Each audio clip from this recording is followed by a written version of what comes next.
Congress party 43, BJP 44। अब हमारे रुझानों में पहली बार बीजेपी आगे निकल गई है कांग्रेस पार्टी से हरियाणा के रिजल्ट्स में। यह रुझान है 2 घंटे की काउंटिंग के बाद, 2.25 घंटे की काउंटिंग के बाद। बीजेपी 44, कांग्रेस 43, एक INLD, 2 अदर्स। क्या हरियाणा में खेला होने वाला है? 10 साल की सरकार चलाने के बाद भी अगर बीजेपी हरियाणा में इतनी कड़ी टक्कर शुरुआती आंकड़ों में दे रही है कांग्रेस पार्टी को, उससे क्या अंदाजा लगाया जाए।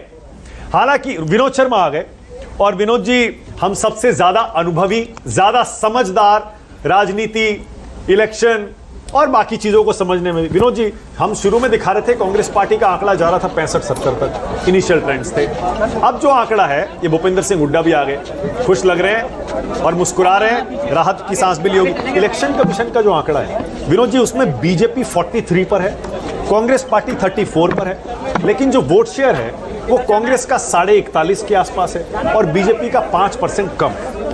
ये इतना फर्क दोनों में कैसे है? देखिए, बात ये तो जादू इलेक्शन कमीशन ही समझा सकता है क्योंकि इलेक्शन कमीशन जो है वो जादूगरों की जमात बनी हुई है आजकल। और अभी तक उनको आकर उनके लोगों को कुछ बोल देना चाहिए था, लेकिन वो बोलेंगे नहीं आखिर तक। मेरा ये मानना है कि इलेक्शन पलटने में देर नहीं लगती, छोटी स्टेट है और यहाँ पर कॉन्स्टिट्यूंसीज़ में वोट्स, जो वोट स्प्रेड है कॉन्स्टिट्यूंसीज़ में, वो भी लिमिटेड। अब यूपी की तरह नहीं है या बिहार की तरह नहीं है कि बड़े वोट्स वाली कॉन्स्टिट्यूंसी हैं।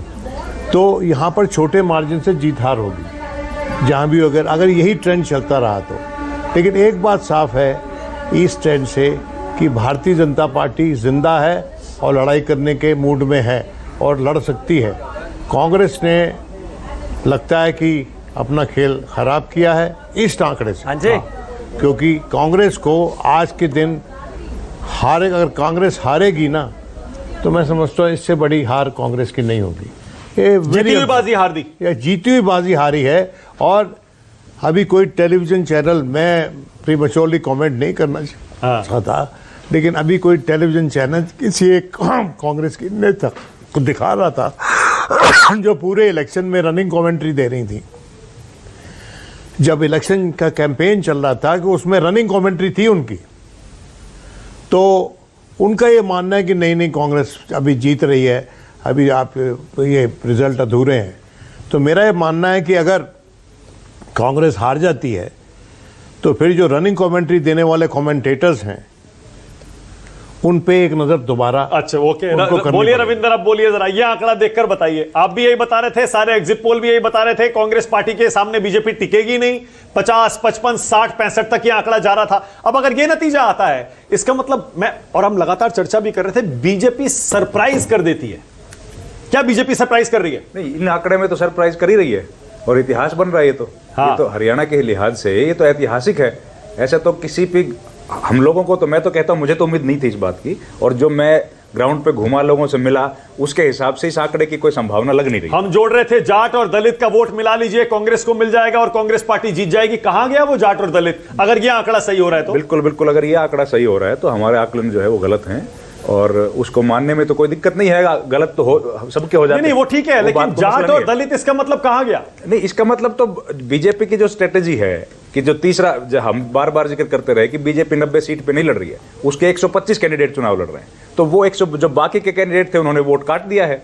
जो कहीं जैसे अगर ये जुलाना वाली सही है तो यहाँ पर INLD का जो कैंडिडेट सुरेंद्र लाठर है, जो जाट समाज से है, उसने इसका मतलब अच्छा खासा वोट काट दिया है और उसी का बेनिफिट मिला है। सुरेंद्र, जो योगेश बैरागी है, उसको ओबीसी समाज का वोट मिल गया। अगर ये आंकड़ा सही है तो इसका मतलब वो स्ट्रेटेजी जो कांग्रेस पार्टी की, बीजेपी की थी, वो स्ट्रेटेजी कामयाब होती हुई दिख रही है। ओके, आपको लग रहा है ये कुमारी शैलजा वाले मुद्दे ने भी नुकसान पहुंचा दिया है कांग्रेस पार्टी को?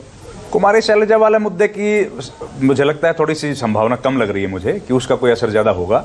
ज्यादा संभावना यही लग रही है कि बीजेपी का जो मैनेजमेंट था, फिर वो बहुत बढ़िया मैनेजमेंट रहा। अब बीजेपी 46 पर आ गई, इसका मतलब बहुमत का आंकड़ा हरियाणा में बीजेपी छू रही है। इस वक्त की ब्रेकिंग न्यूज, न्यूज 24 पर, हरियाणा में बीजेपी को बहुमत मिलता हुआ रुझानों में दिखाई दे रहा है। 90 में से 46 सीटें भूपेंद्र सिंह हुड्डा, मुझे पता नहीं ये ताजा आंकड़ा देख पा रहे हैं या नहीं देख पा रहे हैं, और अगर अपनी जीत का वो दावा करेंगे मीडिया से अब बात करते हुए, उन्हें इंतजार कर लेना चाहिए। ये आंकड़ा बदल रहा है।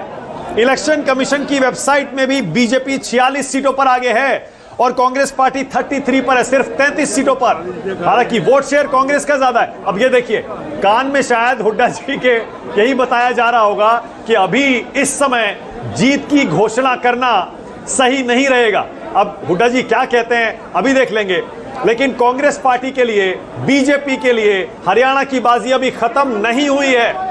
अपने दर्शकों को भी बता दूं, कांग्रेस पार्टी आगे चल रही थी, अब कांग्रेस पार्टी हरियाणा में आगे नहीं है, बीजेपी आगे है। और बहुमत के आंकड़े को अगर बीजेपी छू रही है, इसका मतलब ये टक्कर कांटे की है। This will go down to the wire. सही कह रहा हूं विनोद जी? एग्जैक्टली।